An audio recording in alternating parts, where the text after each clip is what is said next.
aí, a primeira missa foi celebrada nesse dia, no dia 18 de agosto de 2001, né?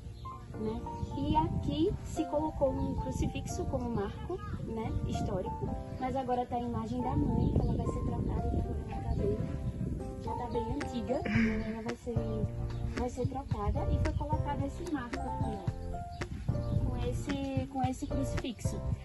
Nessa foto já tem o santuário, mas essa foto não é de 2001, essa foto é de 2004, depois que ele foi construído e inaugurado, no caso, porque ele começou a ser conquistado em 2020, mas ele só foi inaugurado depois por causa da pandemia.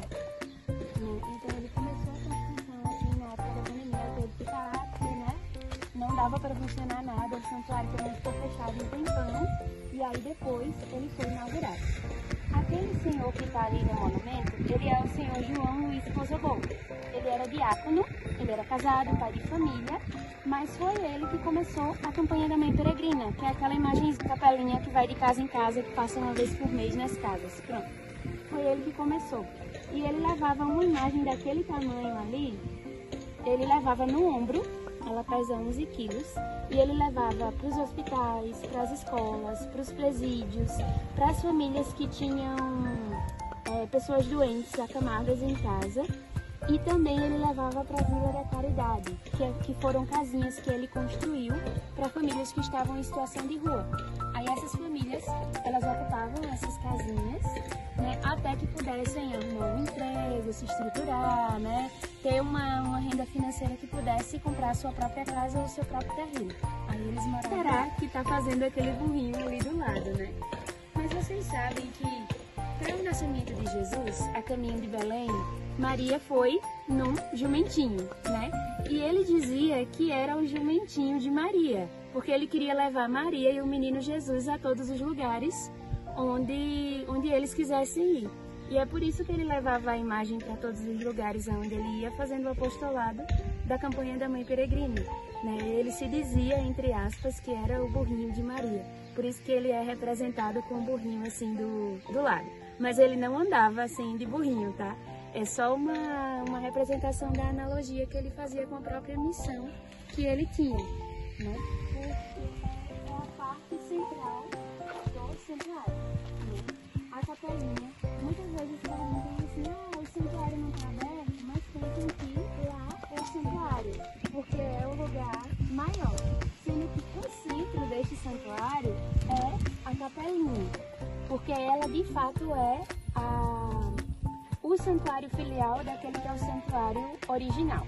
E por que é igual, Irmã Maria Jace, todos os santuários? Porque é uma característica do movimento de Schoenstatt, né? Onde seja que tenha um santuário de Schoenstatt, um filho de Schoenstatt, seja ele de qual ramo for, seja dos casais, juventude masculina, juventude feminina, apóstolos, pioneiros, do ramo masculino de Schoenstatt, do ramo feminino, do Instituto das Famílias, ele vai reconhecer um santuário de Schoenstatt, né? Todos os schoenstattianos, eles sabem onde é que ficam os santuários. E aí, por que igualzinho? Porque em Schoenstatt nós temos um mar, que é o santuário, ou seja, todos os santuários que nós chegamos, nós nos sentimos em casa e nos identificamos como schoenstattianos. Temos a presença da mãe no santuário, como mãe de Deus e mãe do nosso movimento, né? E temos a presença de Jesus, o nosso Pai Fundador, no santuário também, porque foi ele que selou a primeira aliança de amor com Maria. E por dentro também vocês vão ver que se vocês pesquisarem na internet santuários de Schoenstatt, vocês vão achar inúmeras fotos de lugares diferentes. O que vai mudar é a borda da porta, o marco, que às vezes tem o Espírito Santo talhado, né? Às vezes tem a cruz da unidade. Vai mudar a cor da porta, tem porta que é caramelo, tem porta que é mais mogno, tem porta que é mais bordô. Então vai mudar só esses detalhes, mas em si, cada material que existe no santuário e o formato e as medidas do santuário em si e do telhado são iguais. E aí também tem curiosidade de que a maioria dos santuários, eles são construídos em lugares altos. Onde é possível, é construído em lugares altos. Por quê? Por causa do ideal da boca. Aqui no Brasil, o Cristo tem o ideal da boca, que é onde Cristo se transfigura. Então, por isso Jesus ia para o monte toque no alto para rezar, né, para se comunicar com o Pai e tudo mais. E por isso o Brasil teve o Ideal Tabor. O primeiro santuário do Brasil é o Santuário Tabor em Santa Maria. E depois, cada santuário que existe no Brasil, que existem 23 santuários agora, Boa tarde, tudo bom? Existem 23 santuários, eles têm um ideal específico. Então, esse aqui é o Santuário Tabor da Santidade de Todos os Dias. O Santuário de Olinda é o Santuário Tabor da Nova Evangelização. O Santuário de Salvador é o Santuário Matri Salvatore, né? Mãe de Salvador. Então, cada santuário tem o Tabor, mas tem uma missão específica. E aqui vocês veem que o barulho tá das construções, né? Gente trabalhando para deixar tudo pronto para agora para o segundo semestre, que vai ter bastante evento.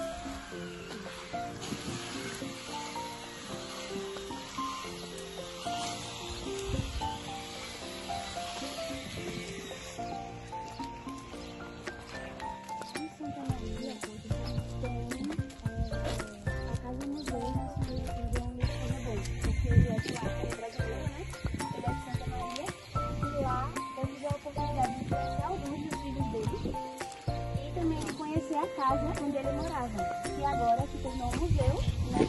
E as coisas estão expostas. E ele desenhava bastante. E ele desenhava os ideais, as missões que ele tinha, os ideais do ano. Ele descrevia as viagens que ele fazia, né? Seja a pé, seja, né, de automóvel. As aventuras e peripécias dele também estão registradas, né? No sentido assim, de tudo que ele fez, de tudo que ele suportou para levar a Mãe de Deus, né? Chuva, sol, dormir à beira do caminho, né? Tudo isso está registrado. E ele desenhava bastante, porque ele era semi-analfabeto. Então ele desenhava e aquilo que era escrito, ele tinha alguém que conseguia escrever para ele e tudo mais. Mas lá é bem interessante ver como que tinha toda a simplicidade da casa, mas ao mesmo tempo toda a nobreza com que ele tratava a Mãe de Deus. Aí a gente pode se aproximar um pouquinho do santuários. Em Pernambuco tem 2 santuários, que é um em Olinda e um aqui. O lugar que tem mais santuários assim é no Rio Grande do Sul, né? Então tem Porto Alegre, tem Santa Maria, tinha um em Vale Vêneto, mas não funciona mais. Tem lá pela região sul tem Frederico Westphalen também, que não é exatamente lá em Santa Maria, mas está ali por perto. Lá é o que tem mais santuário, porque as irmãs se estabeleceram primeiro naquela região, né? Primeiro no Paraná, depois no Rio Grande do Sul, em Santa Maria. E aí depois veio subindo o Brasil acima, né? E agora nós temos 2 casas centrais, que é uma em São Paulo, em Atibaia, e a outra em Santa Maria, no Rio Grande do Sul. Então, a Casa Central de Atibaia, ela cuida do centro do país, tem a abrangência do centro do país e da região norte, e o Rio Grande do Sul cuida da parte sul do país e daqui do Nordeste. Aí é por isso que a gente está ligada à Casa Provincial em Santa Maria. E aqui nesse santuário, daí são responsáveis as irmãs que vêm do Rio Grande do Sul, né? E nós fazemos a nossa formação lá também. Eu sou olindense, sou pernambucana, mas eu fiz o meu noviciado lá, né? Todo mundo vai fazer o noviciado lá. E aí eu tive a graça e a oportunidade de já no primeiro momento, depois do noviciado, vir trabalhar aqui, né? Eu fiquei muito feliz porque a região Nordeste, assim, é esplendorosa para trabalhar. Lá no Sul também, mas aqui a gente tá na terra, né? Então é bem legal. Então a gente tem agora um minutinho centrado para falar para vocês e em seguida vocês podem fazer as perguntas que vocês desejarem. Certinho. Né? Que no nosso movimento é contemplada como Mãe, Rainha e Vencedora, 3 vezes admirável de Schoenstatt. E ela é coroada como Rainha da Filialidade Heróica. Também nós temos ali o símbolo do Pai, que é aquele triângulo, né, que significa Santíssima Trindade, Pai, Filho e Espírito Santo. E vocês verem que é um triângulo perfeito, né, ele tem lados iguais, ângulos iguais. Tem o símbolo do Espírito Santo em Schoenstatt, que é representado daquela forma, né, com os 7 dons e com os raios do sol, que lembra do Ideal Tabor, onde Cristo se transfigurou. Pronto, tudo em Schoenstatt é Transfiguração. E na moldura luminosa de todos os santuários sempre tem, de um lado, Schanstatt 1914, que é a data da fundação do movimento Schanstatt, e do outro lado tem a cidade de onde é o santuário e o ano que foi fundado. Aí tá ali atrás de São Pedro, mas tem escrito Garanhuns 2004, né? O São Pedro e o São Paulo acabaram ficando maiores do que o previsto. Então nós temos a Cruz da Unidade, que é aquela cruz bem característica, que é onde Maria segura o cálice no coração de Jesus, né? Ou seja, ela recolhe o precioso sangue de Jesus para ofertá-lo a nós, né? E o aqui é bom estar também de Davi, que é Pedro que fala na imagem bíblica de Davi. Senhor, aqui é bom estar, permaneçamos, né? Façamos aqui 3 tendas. E esse é um dos nossos frontais. Uma característica também do movimento de Schanstatt é o São Miguel. Por que o São Miguel, Maria Jace? Porque o primeiro santuário de Schanstatt, lá na Alemanha, era uma antiga capelinha de São Miguel, uma capelinha de cemitério. Só que essa capelinha ficava dentro do seminário e ela estava abandonada. Ela servia simplesmente para guardar objetos de jardinagem. Ela não servia assim para um uso sagrado mais. E o que aconteceu? Quando o padre Kentenich, ele fundou a Congregação Mariana, com os jovens seminaristas, eles precisavam de um lugar, assim, de um clubinho para ser o espaço só deles, né? E aí eles encontraram a capelinha, né? Que estava toda bagunçada com objetos de jardinagem e pediram ao diretor do seminário que cedesse a capelinha para ser o clube deles, né? E aí eles transformaram a capelinha e tudo mais. No dia 18 de outubro eles selaram a primeira aliança de amor e durante a Primeira Guerra Mundial eles foram obrigados a servirem ao exército. Então eles selaram a aliança de amor com Maria justamente como símbolo de proteção, porque eles iam ser obrigados a ir para a guerra. Eles não podiam escolher, né? Eles eram rapazes, jovens, e o governo iria obrigá-los a lutar pela pátria. Então, como eles estavam sentindo esse perigo, então, eles selaram a aliança de amor com Maria, para que Maria protegesse a vida deles e também protegesse a vocação deles ao sacerdócio, né? E ela se mostrou vitoriosa. Então, durante a guerra, eles ofereciam todos os sacrifícios, todas as coisas que eles passavam, sabe? Para que Schanstatt se tornasse um lugar de romarias, se tornasse um lugar de graças. E hoje nós temos mais de 200 santuários no mundo, né? Porque depois da guerra, né, Schanstatt ficou cada vez mais famoso nesse sentido das pessoas que tiveram vivência com esses seminaristas e queriam ir a Schanstatt, conhecer esse lugar de graças. E agora nós somos mais de 200 santuários no mundo, né? E tem mais um para nascer no Brasil, de construção. Agora a gente pode procurar uma sombra, eu acho que aqui atrás do santuário é a melhor.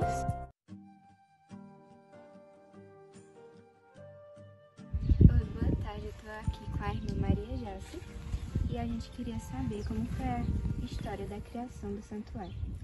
Bem, a história é... Eu só ouço falar daqueles que já estavam aqui, né? Eu não sou da cidade de Garanhuns, mas como eu já havia falado antes, este é um santuário filial do santuário de Schanstatt. Mas como é que veio parar um santuário filial de Schanstatt aqui em Garanhuns, justamente, né? O Dom Irineu, que era bispo nessa época, né? Entre 2000 e 2004, ele era bispo aqui e ele decidiu que na diocese faltava um santuário mariano. Nós já temos, claro, a paróquia do Perpétuo Socorro, né, que é uma referência de paróquia mariana e tudo mais, mas faltava um santuário como tal. E aí ele foi, né, pesquisando, vendo onde é que era e tudo mais, e teve pessoas também daqui, da cidade, com quem eu me encontro de vez em quando no pátio desse santuário, que conta que faz parte dessa história, que conheceu o primeiro santuário em Santa Maria. E aí foi assim, a partir do Dom Irineu, do bispo, que as irmãs foram convidadas a se estabelecer aqui no santuário. Já existia, por exemplo, fundado o santuário em Olinda, lá em Olinda. Só que aquele santuário ele é de administração dos padres de Schanstatt. É do mesmo movimento de Schanstatt, mas não são as irmãs que administram, são os padres. E aí eles não podiam assumir novamente aqui a tarefa. Então foi a ideia de convidar as irmãs para construir aqui um santuário. Então as irmãs vieram.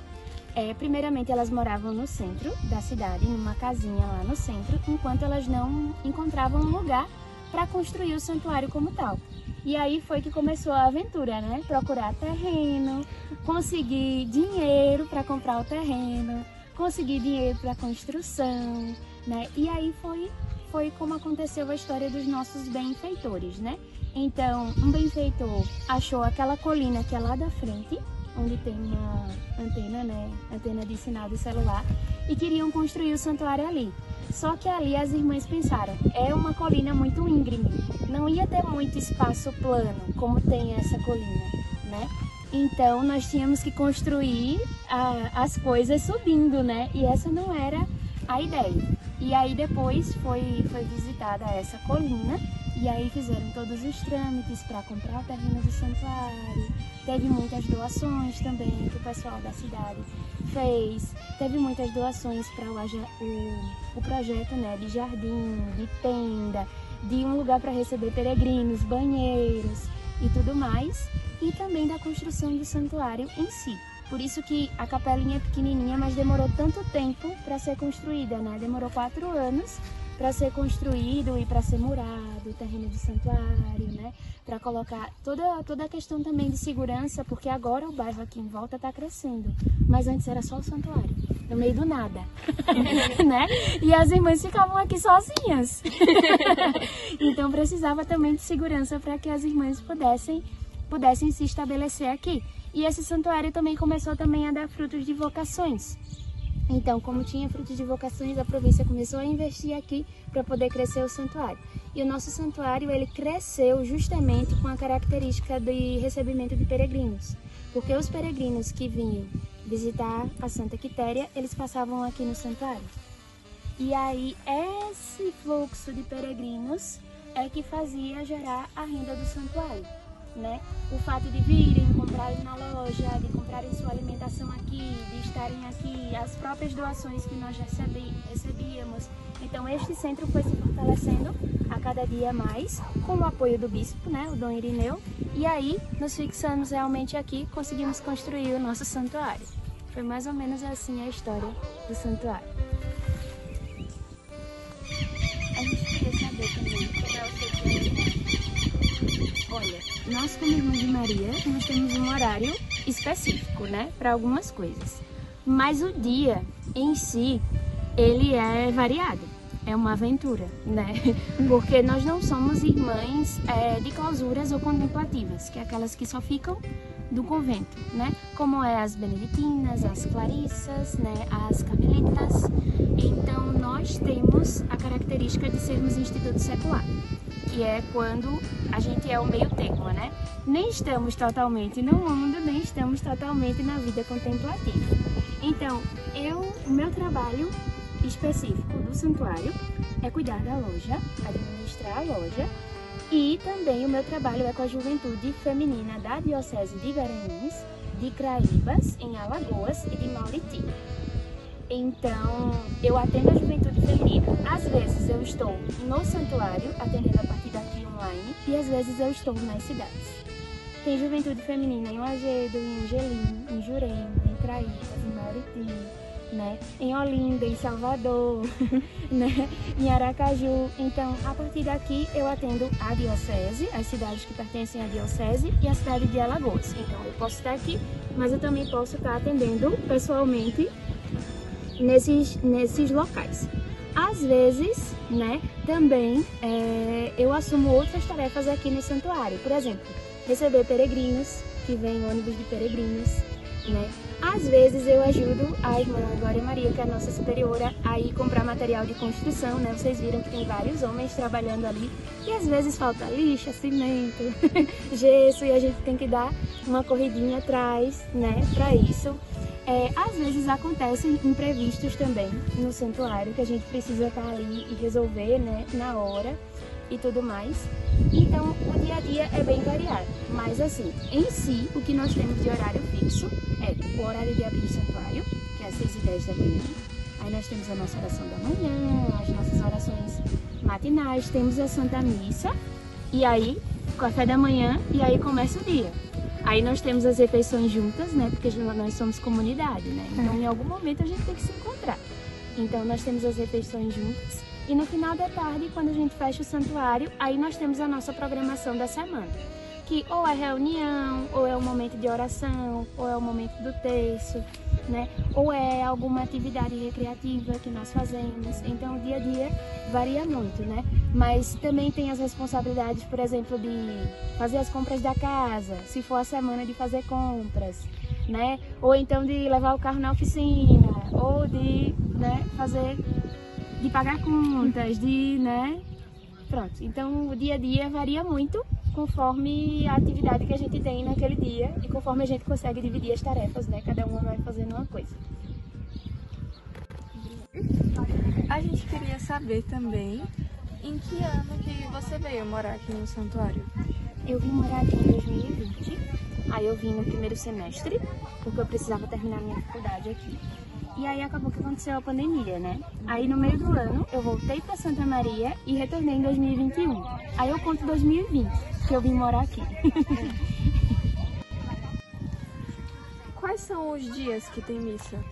Nós temos missa de terça a sábado, às 7 da manhã. E temos missa no domingo, às 10h30 da manhã e às 15h30 da tarde. Só na segunda-feira que não temos missa.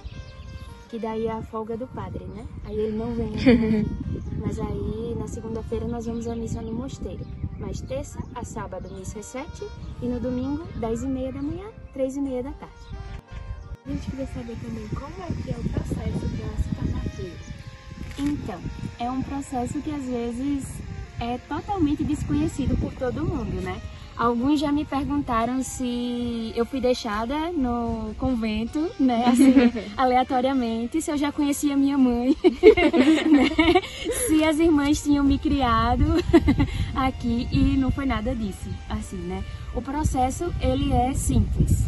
Ele primeiro começa com os encontros vocacionais. Você pode procurar uma irmã de uma comunidade mais próxima de você ou alguma comunidade que já lhe chamou a atenção, né? Conversar com essa irmã ou com esse padre, né? Se for o caso dos meninos, né? Ou com esse irmão, se for o caso dos meninos.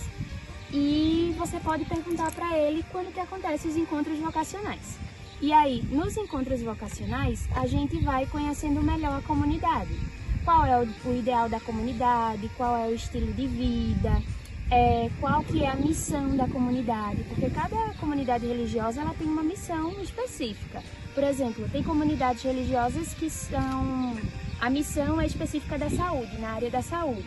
Tem algumas que é na área da educação, né? Tem algumas que é com militares, tem algumas que é com missões em regiões de extremo conflito, né? Como algumas de guerra, assim.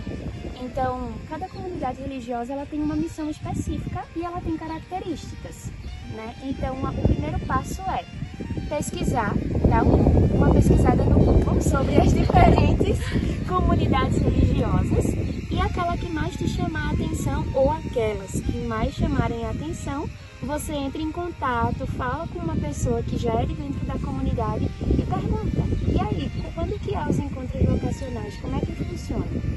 Aí, a partir dos encontros vocacionais, você vai dizer: isso aí é legal, isso aqui não é legal, né? Isso aqui eu ia gostar, isso daqui eu não ia gostar, ou isso aqui pra minha vida que eu quero, não combina isso aqui comigo. E é a partir daí que começa o discernimento, né? Depois dessa parte de discernimento, quando você se sente atraída pela comunidade, aí você faz, na nossa comunidade é assim, aí eu só vou poder falar assim da nossa comunidade porque eu não tenho experiência nenhuma com as outras comunidades religiosas, né? Aí a gente vem fazer uma experiência, por exemplo, passar as férias, aí é um tempo um pouquinho mais prolongado, né? Porque o encontro vocacional é um final de semana. Aí depois que você passa as férias, você pode fazer uma experiência depois por 6 meses. E aí nesses 6 meses, se você quiser continuar, você espera até montar um curso, que a gente chama de, no mínimo, 5 meninas interessadas, né? Porque nesse tempo de experiência, tanto você conhece a comunidade, como a comunidade te conhece. Porque pode ser que você queira ser irmã, mas você não tenha estrutura para a vida comunitária. né? Aí no futuro você vai sofrer e também a comunidade vai sofrer, né? Ou que já sabemos que você não tem vocação, você queria ter vocação, mas não tem vocação. Mas daí não adianta, né? Se tua vocação é outra vocação, se tua vocação é o matrimônio, né? Não vai adiantar você ir para um convento, para uma comunidade religiosa, não vai adiantar nada. E aí depois começa a formação oficial, né? Quando tem 5 ou mais, nós começamos a candidatura, que é o momento que a gente se prepara para ingressar numa coisa assim mais séria, vamos dizer assim, o noivado, né? Aí você participa da candidatura por 3 meses e entra no postulado. O postulado, ele é 6 meses. Você ainda não é irmã, mas você entra, conhece mais profundamente a comunidade. Vai conhecendo os segredos, né? A missão, uma coisa mais assim e tudo mais. Aí depois desses 6 meses tem a vestição, que a gente recebe o traje. E daí, do postulado até o perpétuo, que é quando você, né, a formação oficial termina, são 8 anos e meio. E aí depois a aliança perpétua. E depois da aliança perpétua, irmã Maria Jace, continua a formação? Continua, mas é mais espaçado, né? Então, até o perpétuo são 8 anos e meio, e depois aí o seu grupo de irmãs, né, que você entrou desde o início lá, vai fazendo outras especializações dentro do instituto, outras formações. Aí assim vai seguir. A gente queria saber também essa questão mais que vocês viram. Olha, eu nunca tinha pensado antes em ser irmã, mas com o trabalho que eu tinha na Juventude Feminina, que eu participei da Juventude Feminina de Schanstatt por 8 anos, e aí no trabalho que eu tinha junto com as irmãs, eu comecei a perceber que isso era o que eu queria. Então, a partir dessa convivência, desse ver o modo de trabalhar, desse constante atuar junto, de ver a forma como elas trabalhavam, né? Também da forma como elas agiam entre si, foi me chamando a atenção. E aí teve um determinado momento que eu tive que parar um pouquinho, né, para começar realmente o discernimento para ver se era realmente isso que eu queria. Mas se me perguntarem assim, se eu já tinha pensado antes, ou se eu já tinha pensado em outra congregação, não, nunca tinha pensado em outra. Foi assim, olhando as Irmãs de Maria, que eu me apaixonei e que eu descobri a minha vocação. Bom, a gente ficou sabendo, né, que você fez estágio de psicologia lá no Cecília Meirelles, onde a gente estuda. Aí a gente queria saber como foi a sua experiência lá. Olha, primeiro foi inesperado, né? Porque eu não esperava fazer o meu estágio na psicologia escolar, né? Mas foi uma surpresa muito boa encontrar o Cecília Meirelles, porque eu tive uma visão diferente daquilo que era a psicologia escolar. Eu aprofundei aquilo que eu tinha muito básico, sabe, de conhecimento. E também eu estagiei com a psicóloga, que era psicóloga lá na época, a Ana Paula. E ela é uma profissional, assim, incrível. E eu tive uma experiência muito boa também no sentido do relacionamento na escola, sabe? Os diretores, as coordenadoras, os professores são muito acolhedores. Então, todos os professores, eles davam um jeitinho de ceder uma aula, né? De se comunicar com a gente ali também da psicologia, na hora dos intervalos. Os alunos também muito abertos, sabe? Procuravam bastante, assim, no sentido do trabalho de psicologia, não só como apoio psicológico emocional como tal, mas também como fazendo parte da estrutura da escola, sabe? Foi uma experiência realmente muito positiva, muito enriquecedora, e eu agradeço muito que eu consegui encontrar estágio lá na Cecília Meirelles. Foi muito boa a experiência.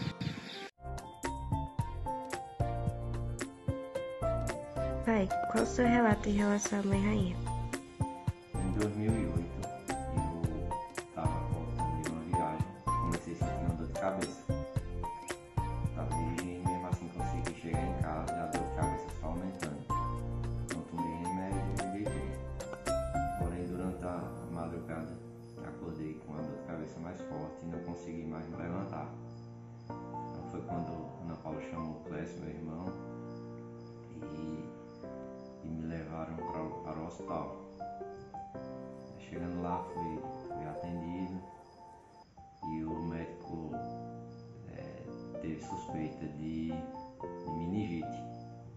Então eu já fiquei isolado em um quarto. Desse quarto eu fui para Recife, foi feito um exame constatou que realmente eu estava com meningite. Então, fiquei em Recife, em observação, 2 dias internado, para que eles detectassem que tipo de meningite. E durante esses dias de internação, eu pedi muito a Nossa Senhora e a Mãe Rainha que se eu ficasse bom, se eu ficasse curado, eu subiria de joelho desde o início da ladeira lá da Mãe Rainha até a capela. Então, graças a Deus e a intercessão da Mãe Rainha, eu fiquei curado e consegui subir de joelhos até do início da ladeira lá em Garanhuns até a capela da Mãe Rainha. E agradeço muito a Deus e Nossa Senhora e a Mãe Rainha por essa graça alcançada. Vó, conte algum relato seu sobre o Santuário Mãe Rainha. Muitas graças, muitas bênçãos recebidas. Uma delas foi que eu pedia muito a graça de minha filha ser mãe. E aconteceu dela hoje ser mãe de 2 bênçãos na vida dela. E outra foi meu filho, que eu de pé, sempre para lá, pedindo a graça de um dia ter um caminhão. Ele. E Deus, Nossa Senhora, deu a graça dele conseguir. E ele agradeceu subindo de joelho a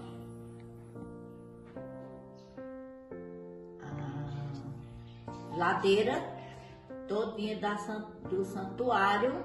Eu e ele subiu de pé até lá para agradecer a graça. Então essa é uma dos relatos que eu tenho a dizer sobre ela. Fora outras e outras e outras, são muitas graças. Então a gente fez esse tour, podemos concluir. Tivemos um momento de entrevista com a irmã Maria Jace. Foi um momento de muito aprendizado e um lugar maravilhoso, né?